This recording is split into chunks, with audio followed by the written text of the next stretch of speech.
Assalamualaikum warahmatullahi wabarakatuh. Perkenalkan, nama saya Salma Hidayah Fitri dari Prodi Pengembangan Masyarakat Islam UIN Sunan Kalijaga, Yogyakarta. Kali ini saya akan menjelaskan sedikit tentang mengenai peradaban Islam pada masa dinasti Tuluniyah, Hamdaniyah, Buwayhih, Saljuk, Ayyubiyah, Delhi, dan Mamluk Mesir. Yang pertama kita bahas yakni dinasti Tuluniyah yang berdiri pada tahun 868 sampai 905 Masehi. Dinasti ini didirikan oleh Ahmad bin Tulun pada tahun 868 Masehi. Karena ketangkasan dan keprofesionalannya dalam bermiliter, akhirnya Al-Ma'mun mengangkatnya menjadi Rois Al-Hars atau kepala pengawal istana. Kemudian Ahmad bin Tulun diangkat kembali menjadi wali daerah Mesir dan Libya. Nah, langkah ini adalah langkah di mana dimulainya beliau mendirikan sebuah dinasti atau aliran. Mulailah ia menyatakan maksudnya dengan terang-terangan, yaitu memutuskan hubungan dengan khalifah di Baghdad. Beliau menyampaikannya pada khutbah hari Jumat. Kemudian karena mendengar ada pemberontakan yang dilakukan oleh Ahmad bin Tulun, Baghdad mengirimkan pasukan untuk menaklukkannya, tetapi tidak berhasil karena kedudukan Ahmad bin Tulun telah kuat, ditambah dengan simpati rakyat Mesir kepadanya. Rakyat Mesir ini bersimpati kepada Ahmad bin Tulun karena mereka merasa bahwa Mesir setiap tahun menyumbangkan kas Baghdad, tapi tidak mendapat feedback yang baik. Kemudian setelah kedudukannya kuat di Mesir, tahun 868 Masehi, beliau memproklamirkan berdirinya dinasti Tuluniyah. Setelah kepemimpinan Tulun, dilanjutkan oleh Humarwaihi ibnu Ahmad, kemudian Jais bin Humarwaihi. Setelah itu diteruskan oleh Harun ibnu Humarwaihi. Dan amir yang terakhir adalah Syaiban ibnu Ahmad ibnu Tulun. Next. Ada kemajuan dinasti Tuluniyah yang pertama dalam bidang arsitektur. Telah meninggalkan bangunan Masjid Ahmad ibnu Tulun yang bercorak Irak. Menaranya merupakan menara tertua di Mesir. Kemudian ada bidang kesehatan, yakni membangun rumah sakit yang menelan biaya sekitar 80.000 dinar. Yang ketiga dari bidang pertanian, yakni perbaikan air di Pulau Raudhah atau dekat Kairo yang pertama kali dibangun pada tahun 716. Dari perbaikan air di pulau ini menjadikan sektor pertanian itu lebih maju. Kemudian yang keempat adalah kemajuan di bidang militer, yakni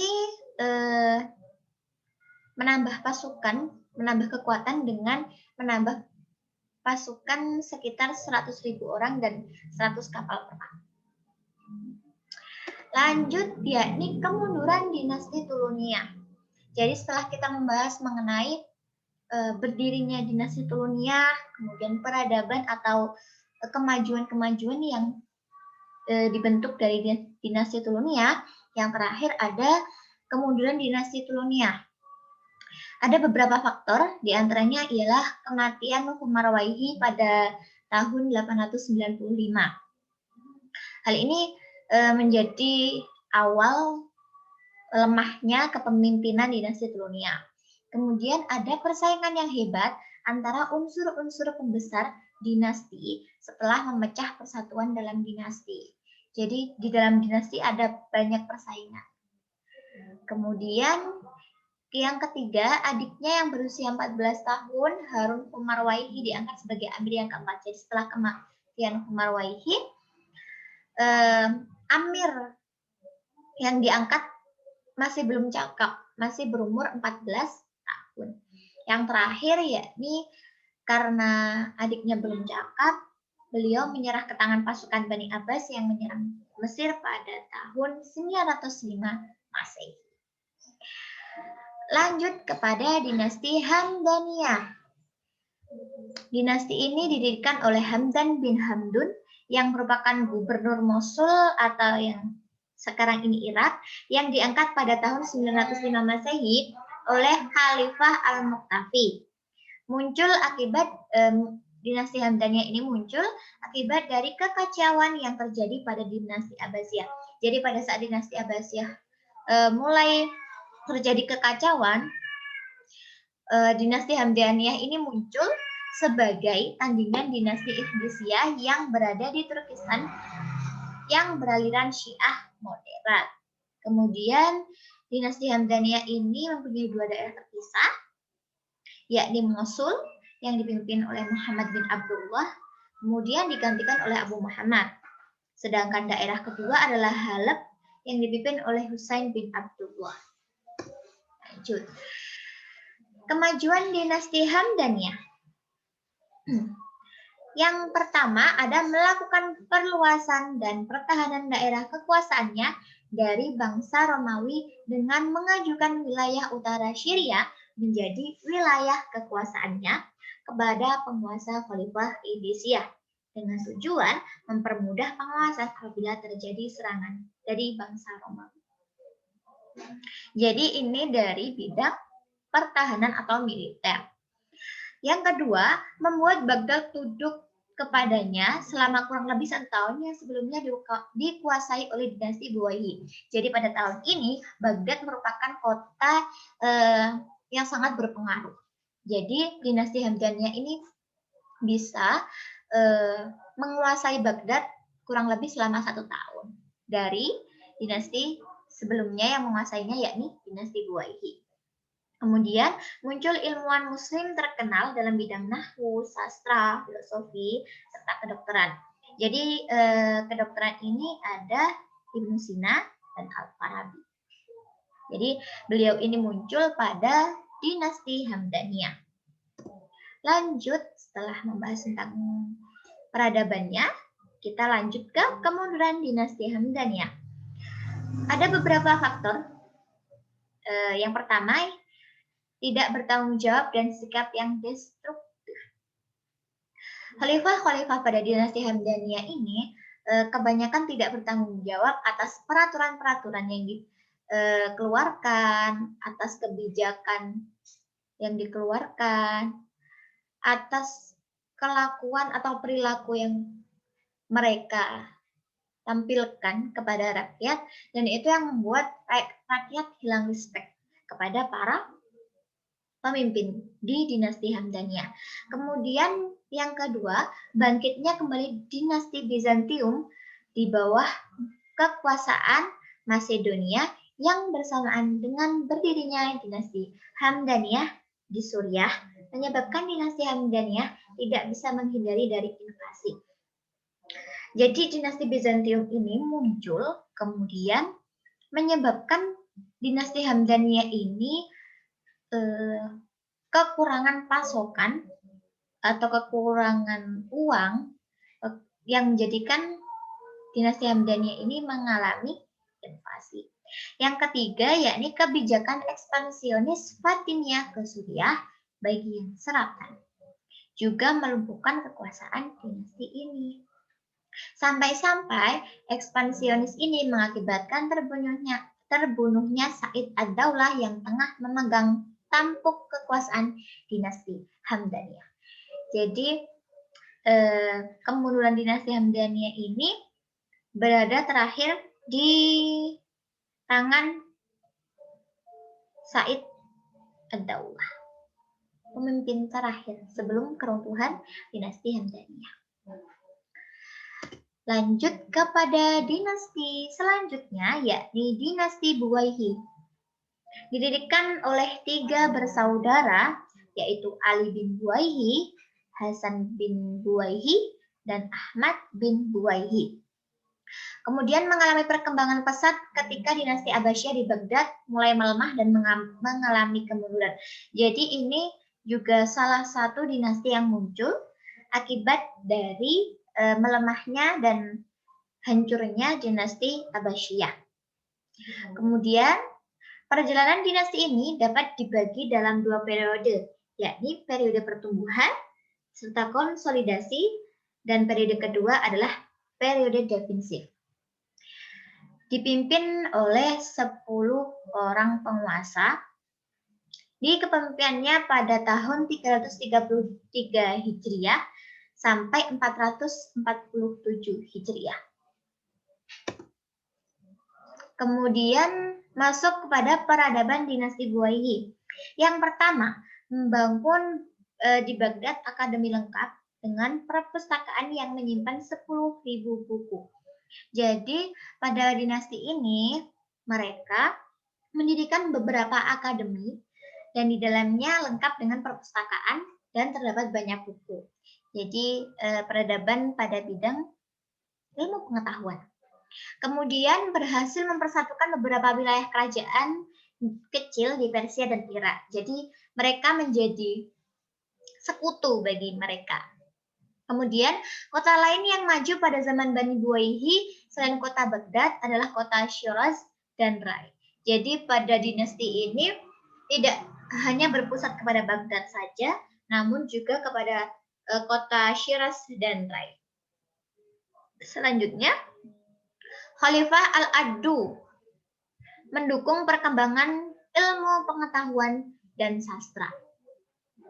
Jadi Khalifah Al-Addu ini sangat peduli dengan perkembangan dan pertambahan mutu dari suatu ilmu pengetahuan. Kemudian banyak diskusi-diskusi ilmiah yang dilakukan di masjid-masjid, di madrasah, di tempat-tempat berkumpul orang-orang. Jadi tidak hanya berkumpul, namun juga mereka banyak diskusi mengenai hal-hal yang ilmiah. Kemudian peninggalan dinasti ini diantaranya adalah observatorium di Baghdad dan sejumlah perpustakaan di Shiraz dan Isfahan. Kemunduran dinasti Buwayhi dibagi menjadi 2. Yang pertama faktor eksternal, kemudian faktor internal. Faktor eksternal yang pertama, semakin gencarnya serangan Bizantium ke dunia Islam membuat dinasti Buwayhi ini bingung harus menyelesaikan masalah yang mana dulu. Kemudian banyak dinasti-dinasti kecil yang membebaskan diri dari kekuasaan pusat di Baghdad. Nah, ini juga yang menjadi melemahnya kekuatan dinasti Buwayhi karena dinasti-dinasti kecil yang sebelumnya setia dengan dinasti Buwayhi mulai memberontak dan membebaskan diri dari kekuasaan pusat. Kemudian mulai adanya serangan dari dinasti Saljuk. Sedangkan faktor internalnya atau faktor dari dalamnya ialah perebutan kekuasaan di kalangan keturunan Bani Buwayyah. Jadi, selain konflik di luar, pemberontakan di luar, ternyata dinasti Buwayhi ini juga menjadi perebutan bagi keturunan-keturunan dari dinasti Buwayyah ini. Kemudian ada pertentangan dalam tubuh militer antara golongan Dailam dan keturunan Turki. Yang terakhir, perpecahan antara kalangan anak cucu penguasa yang berdampak kepada peperangan di antara mereka. Lanjut ke dinasti Saljuk yang berkuasa pada tahun 469 Hijriah atau 1077 Masehi sampai 706 Hijriah atau 1307 Masehi. Didirikan oleh Seljuk bin Dukok dari suku Wus di Turkmenistan yang menguasai Asia Barat Daya pada abad ke-11 yang akhirnya mendirikan sebuah kekaisaran yang meliputi kawasan Mesopotamia, Suriah, Palestina, dan sebagian besar Iran. Dinasti ini dibagi menjadi 5 cabang, yakni Saljuk Iran, Saljuk Turki, Saljuk Kirman, Saljuk Asia Kecil, dan Saljuk Suriah. Jadi pembagian 5 cabang dari dinasti ini berdasarkan dari wilayahnya. Kemudian dinasti ini selama masa kepemimpinannya dipimpin oleh 8 penguasa. Kemudian lanjut kepada kemunduran dinasti Saljuk. Yang pertama ada perselisihan yang terjadi di dalam keluarga Saljuk. Jadi banyak masalah intern yang membuat keluarga Saljuk ini berselisih paham. Kemudian muncul api fitnah oleh para pejabat negara. Yang ketiga, ketidakmampuan pemerintahan Saljuk dalam menyatukan wilayah Syam, Mesir, dan Irak di bawah panji kekuasaan Bani Abbas. Selanjutnya, terjadi friksi di dalam kekuasaan Saljuk hingga menimbulkan bentrok militer yang terus-menerus. Konspirasi orang-orang aliran Batiniyah terhadap dinasti Saljuk. Yang terakhir, terjadinya Perang Salib.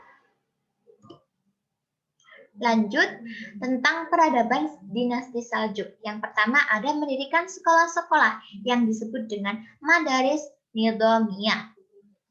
Kemudian ada penaklukan Asia Kecil di antara pertempuran-pertempuran bersejarah. Ialah pertempuran Malaskur antara Saljuk melawan Romawi. Kemudian mampu menghadang gerakan Salibisme yang dipimpin Imperium Bizantium. Sebagaimana mereka juga telah berusaha untuk menghadang gelombang serbuan Mongolia.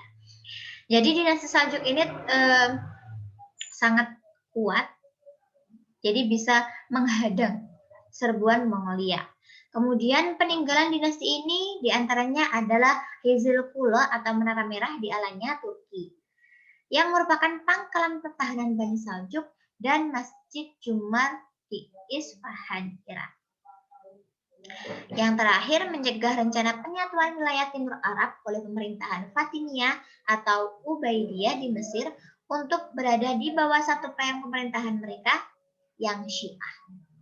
Jadi mereka bisa menghasut ataupun mencegah agar mereka mau tetap menjadi satu payung dengan mereka yang beraliran Syiah. Lanjut kepada dinasti Ayyubiyah yang berdiri pada tahun 6611 Masehi oleh Salahuddin Al-Ayyubi, yang dulunya adalah seorang panglima perang Raja Nuruddin. Dinasti Ayyubiyah adalah dinasti yang berdiri setelah keruntuhan dinasti Fatimiyah yang tidak mampu menghalau kekuatan tentara Salib. Dinasti Ayyubiyah ini menjulang reputasinya ketika berhasil melawan tentara Salib dan berhasil membebaskan Yerusalem. Kemudian yang paling terkenal yang menjadi ciri khas dari dinasti Ayyubiyah adalah Al-Azhar. Al-Azhar ini dikembangkan tidak hanya sebagai tempat pendidikan, namun juga sebagai wadah politik dan pertahanan ajaran Sunni. Hal ini dilakukan setelah runtuhnya dinasti Fatimiyah. Kemudian ada peradaban dinasti Ayyubiyah. Yang pertama mengenai Al-Azhar, mengeluarkan beberapa kebijakan baru yaitu penutupan Al-Azhar. Jadi teman-teman, penutupan Al-Azhar ini ditutup oleh pendiri pertama dinasti Ayyubiyah.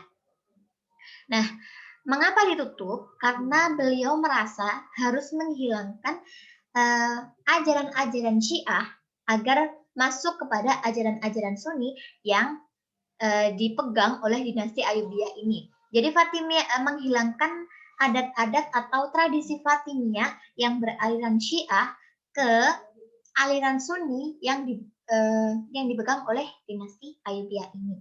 Kemudian ada dari ilmu pengetahuan nih. Pembangunan madrasah-madrasah di hampir setiap wilayah kekuasaan, kemudian mengadakan pengajian tinggi atau kuliah, dan universitas digalakkan.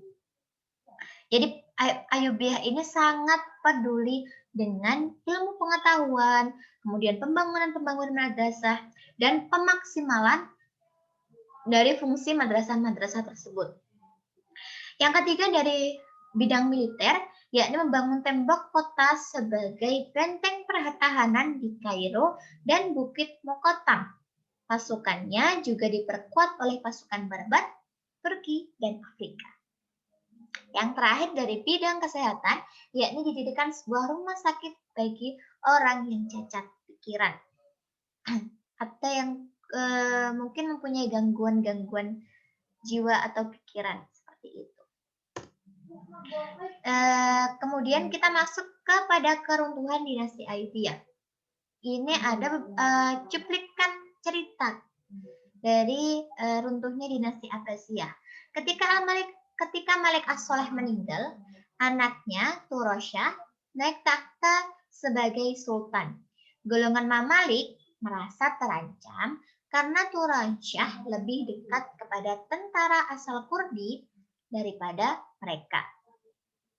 Pada tahun 1250 Masehi, Mamalik di bawah pimpinan Aibak dan Baibars berhasil membunuh Turasha. Turasha ini adalah sultan terakhir dari dinasti Abbasiyah. Segera setelah itu, Aibak membunuh Syarajah Ad-Dur dan mengambil sepenuhnya kendali pemerintahan.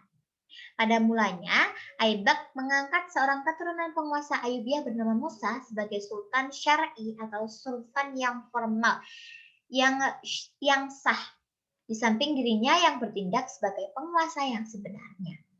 Namun, Musa akhirnya dibunuh oleh Aibak. Ini merupakan akhir dari dinasti Ayyubiyah di Mesir dan awal dari kekuasaan dinasti Mamalik. Jadi setelah ini kita akan membahas mengenai dinasti Mamalik, yakni dinasti yang bisa menghancurkan dinasti Ayyubiyah.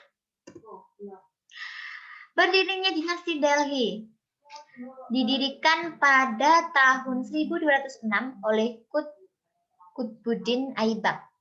5 dinasti yang berada dalam lingkup Delhi ini, yang pertama ada dinasti Mamluk, dinasti Khorji, dinasti Tughlaq, dinasti Sayyid, dan dinasti Lodi. Jadi di dalam dinasti Delhi ini, yang pertama muncul ialah dinasti Mamluk. Nah, dinasti Mamluk ini yang tadi bisa menghancurkan dinasti Ayyubiyah. Kemudian ada runtuhnya dinasti Delhi. Yang pertama, runtuhnya dinasti Delhi ini berada pada masa kekuasaan dinasti Lodi, yakni dinasti terakhir yang ada di Delhi. Kemudian di medan tempur merupakan komandan militer yang disegani tapi cenderung gegabah dalam berpolitik.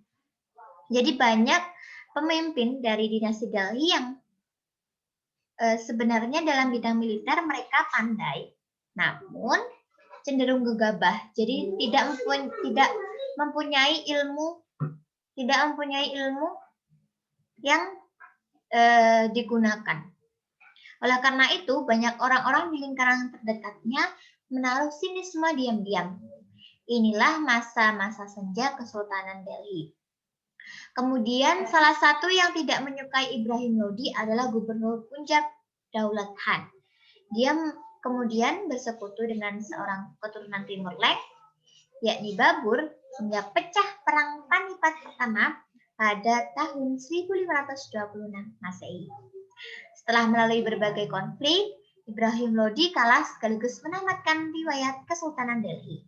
Lodi terbunuh dan kekuasaannya beralih ke tangan Babur yang mendirikan dinasti Mughal yang ada di India. Jadi teman-teman, dinasti Delhi ini tidak bisa dipisahkan dari kekuasaan dinasti Mamluk.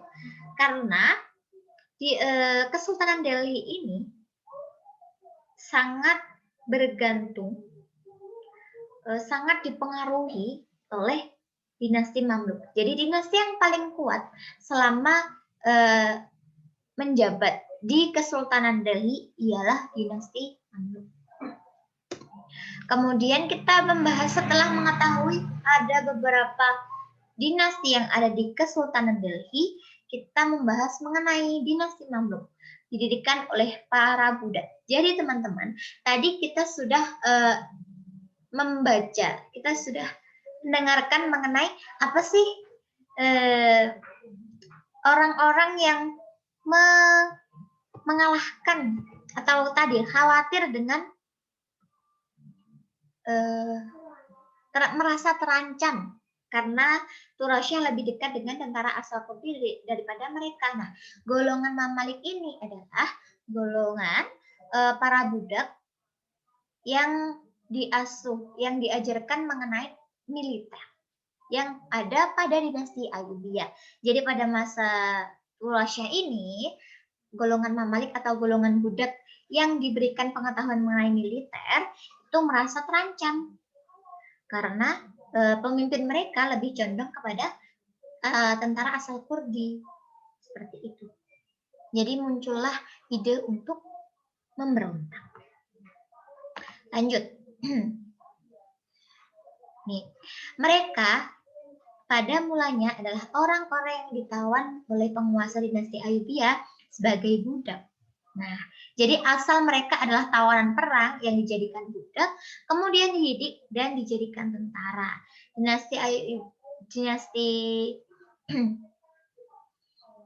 Dinasti Mamluk atau Kesultanan Delhi ini menjadi dinasti atau kesultanan yang meneruskan dinasti Ayyubiyah yang sudah runtuh. Kemudian runtuhnya dinasti Mamluk. Yang pertama, para sultan dari Mamluk Gurji tidak memiliki pengetahuan cara mengatur roda pemerintahan kecuali hanya latihan militer. Jadi hampir mirip-mirip dengan faktor-faktor mengapa Kesultanan Delhi, kemudian ada dinasti Abbasiyah juga yang runtuh karena memang para penguasanya tidak menggunakan ilmu pengetahuannya dengan baik, hanya menggunakan satu bidang ilmu saja untuk menangani semua masalah. Hal itulah yang menjadikan masalah tambah rumit. Kemudian ada masyarakat dijangkiti berbagai macam penyakit epidemi yang meminta korban banyak. Jadi roda pemerintahannya yang tidak teratur, kemudian banyak pengeluaran daripada pemasukan, kemudian banyak masyarakat yang terjangkiti penyakit-penyakit, itulah yang menjadikan tambah parahnya dari dinasti ini. Kemudian banyak penguasa Mamluk Gurji yang bermoral rendah dan tidak menyukai pengetahuan. Jadi ingat teman-teman, pentingnya pengetahuan. Hanya pengalaman saja, tapi tanpa pengetahuan itu tidak bisa dilaksanakan karena memang ilmu pengetahuan adalah cara atau adab-adab yang harus dilakukan sebelum kita melakukan sesuatu. Yang terakhir, dengan ditemukannya Tanjung Harapan, sistem perdagangan dinasti Mamalik mulai runtuh secara berangsur-angsur. Jadi yang tadinya melewati pasar perdagangan itu melewati ke daerah kekuasaan dinasti Mamluk menjadi hilang karena mereka punya sumber rempah-rempah lain dan tidak melewati daerah-daerah dinasti Mamluk. Kemudian kerajaan Utsmaniyah mengakhiri riwayat Mamalik di Mesir. Datangnya kekuasaan baru tersebut diperparah dengan bergejolaknya daerah kekuasaan Mamluk di Syria. Jadi bersama-sama gitu. Ada yang nyerang dari kanan, ada yang dari kiri, ada yang intern, ada yang eksternal. Jadi dinasti Mamluk akhirnya runtuh. Kemudian ada kemajuan dinasti Mamluk atau Mamalik.